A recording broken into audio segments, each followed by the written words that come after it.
Mr. James Mwangi, one of the thousands of victims of now infamous Kenyan investment scam, shared his painful story with the media. It was in the year 2019. He said he had joined Ekeza Sacco when his wife was just 2 months pregnant, hoping to save for their growing family. He was hoping that by the time the new baby came, they would be set, because with a new baby, it meant new responsibilities and even more. Well, within 7 months, he had saved over 350,000 Kenya shillings. But when he tried to withdraw the money, he was taken in Saccos.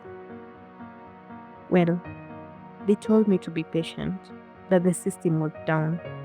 And 2 weeks later, I learned that the Saccos license had been suspended.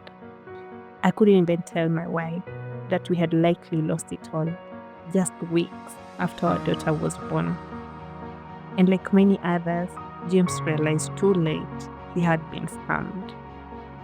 Hello everyone and welcome back, or just welcome to the Moneysmarts channel, where we believe smart money management is equals to financial freedom.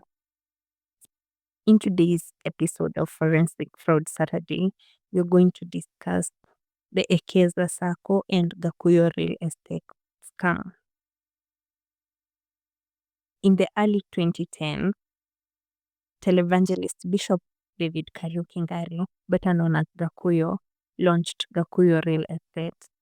His promise was simple but powerful: affordable land and housing for the ordinary Kenyan. Backed by religious influence, media coverage, and fiery sermons, people bought into the dream. Some even encouraged their friends and family to join, because this is being led by a man of God, right? He promised to end poverty, help Kenyans own plots near Nairobi, and empower Christians to prosper. The message resonated deeply with many low and middle class Kenyans, especially churchgoers, youth and women groups, and low income earners. He talked like a prophet. We believed him, said Anne Jerry, a house help from Githurai. As you can see, he's targeting all kind of people, especially if you're not low and middle class person, you're probably a church goer. You probably believe in prophet. Now, in 2014, Gakuyo launched Ekeza Sacco, a savings and credit cooperative. The pitch was compelling.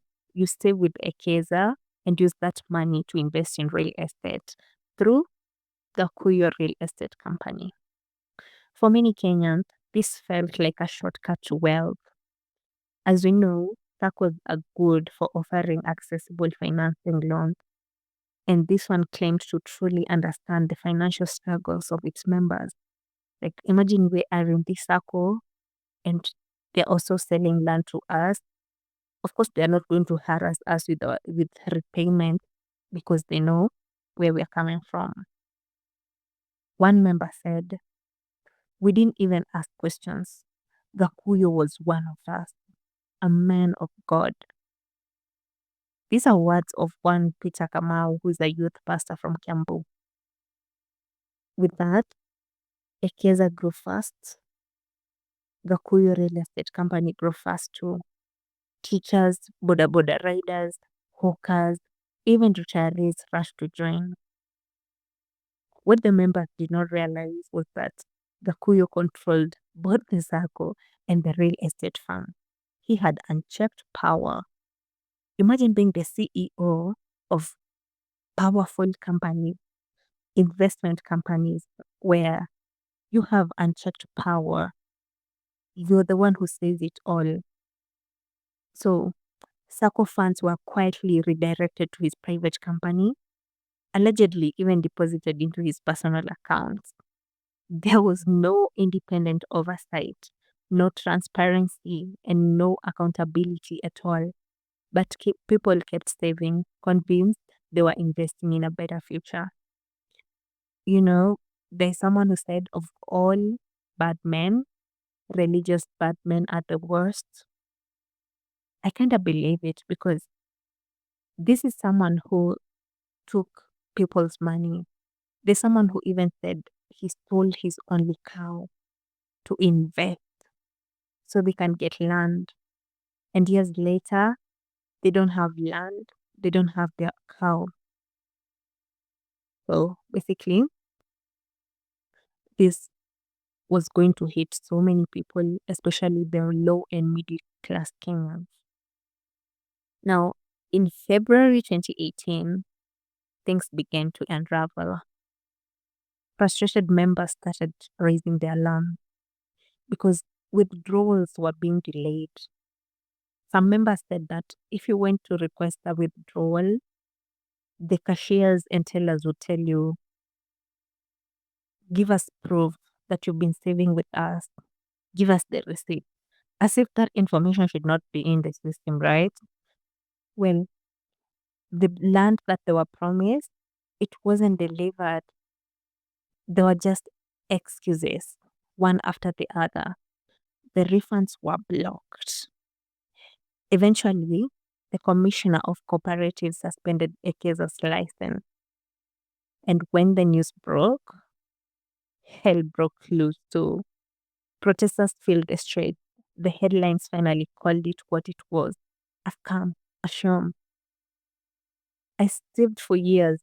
They told me my name was not in the system, said a teacher from Embu. It was the first time many Kenyans realized they had been robbed.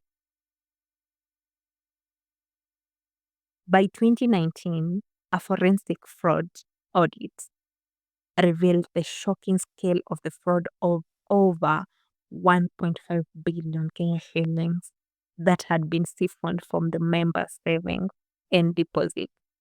The money was reportedly used to finance Gakuyo's political campaign, fund his overseas travel, and pay for his lavish lifestyle.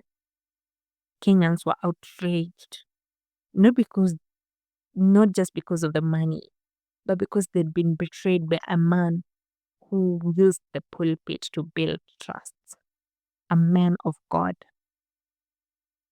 One widow from Nairobi said, he used the pulpit to rob us. He stole our faith and our future.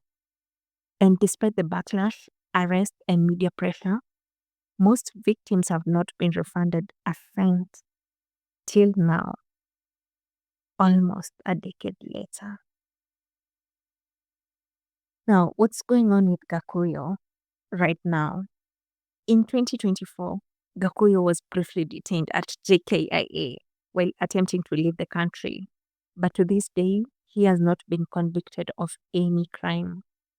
He has even tried to re enter politics. Meanwhile, the victims are still waiting, still hoping, still broken. This is not the only scam that is operating in Kenya. There is information out there that people are being refunded money from the Sacco, but it's just a few.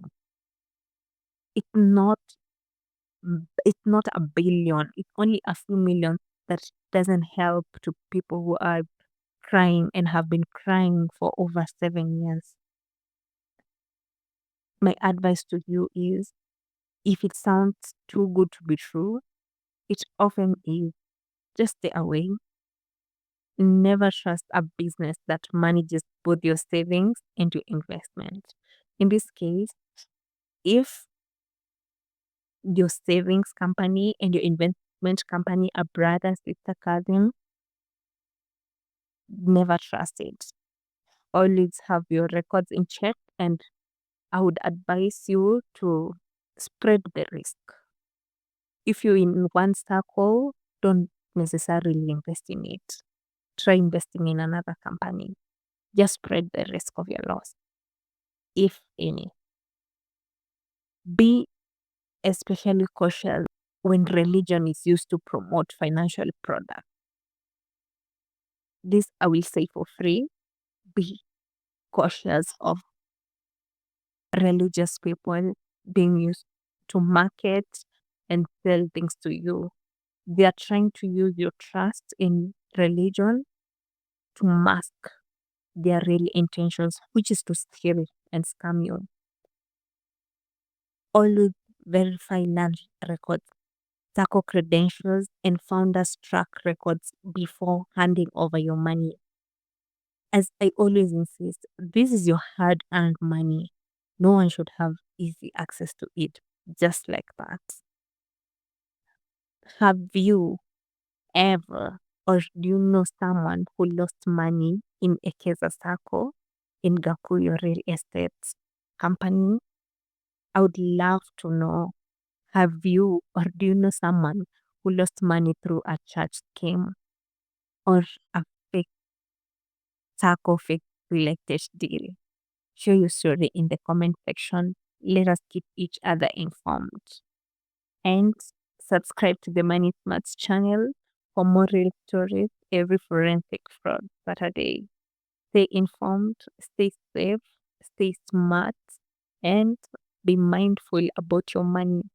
You spent time, maybe energy to earn it. Don't let it just go to waste.